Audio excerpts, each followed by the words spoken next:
Friends, இன்றைக்கி morning lunch box வந்து vegetable பிரியாணியும் கருணக்கிழங்கு வறுவலும். அதுக்கு வந்து குக்கர் வச்சாச்சு, ஆயில் போட்டாச்சு. அதில் வந்து லவங்கம் 4 போட்டேன், ஒரு அன்னாச்சி பூ, 2 பட்டை, பிரிஞ்சி இலை எல்லாத்தையும் ஆட் பண்ணிட்டேன். இப்போ ஏலக்காய் 3 போட்டாச்சு. இப்போ இதில் வெங்காயம் ஆட் பண்ணிக்கலாம்.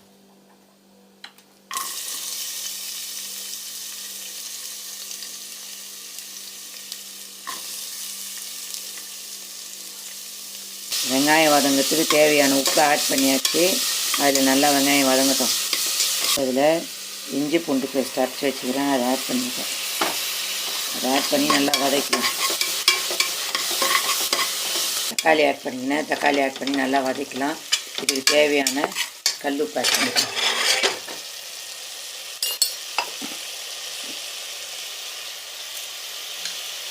இது நல்லா இப்போ வதங்கிட்டு. ஆல்ரெடி பச்சை மிளகாலாம் இதிலே போட்டாச்சு. இது நல்லா வதங்கிடும். நல்லா வதங்கிடுச்சு. இதில் வந்து புதினா ஆட் பண்ணி நல்லா வதக்கலாம். புதினாவும் கொத்தமல்லியும் போட்டேன். இது போட்டு நல்லா இதில் வதக்கலாம். இது வதங்கட்டும். இந்த வெஜிடபிள் ஆட் பண்ணிக்கலாம்.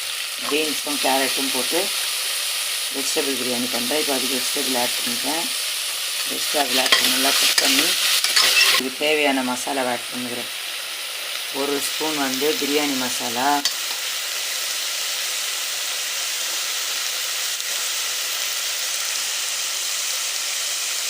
மஞ்சாத்தூள் ஒரு 1/2 ஸ்பூனு,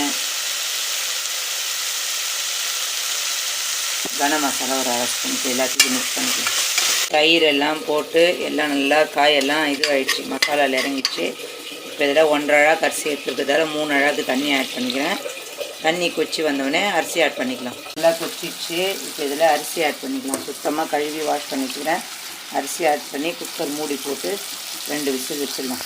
உதிரியாக நல்லா வாசனையாக வெஜிடபிள் பிரியாணி ரெடி. இப்போ இது மேலே கொஞ்சம் நெய் ஆட் பண்ணிக்கலாம். இப்போ 2 ஸ்பூன் நெய் ஆட் பண்ணிக்கலாம். கருணக்கிழங்கு வறுவல் ரெடி பண்ணிட்டுருக்கேன். கடாய் வச்சேன், ஆயில் போட்டேன், கடுகு போட்டேன், பெருங்காயம் போட்டேன். அதெல்லாம் நல்லா பொரிச்சோன்னே இப்போ இதில் வந்து கருணக்கிழங்கு கட் பண்ணி நல்லா இது எண்ணெயிலே வதக்கிட்டுருக்கேன். வதங்கிட்டேன். இப்போ இதுக்கு தேவையான உப்பு ஆட் பண்ணிக்கிட்டு தேவையான மிளகாய் தூள் ஆட் பண்ணிக்கலாம். நல்லா வதக்கிட்டு ஒரு பவுல் போட்டு மூடி வச்சிடலாம்.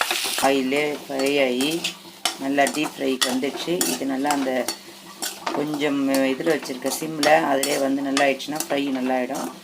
எங்கள் ஃப்ரை நல்லா வெந்துடுச்சு டீப்பாக. இப்போ அடுப்பு ஆஃப் பண்ணிக்கலாம்.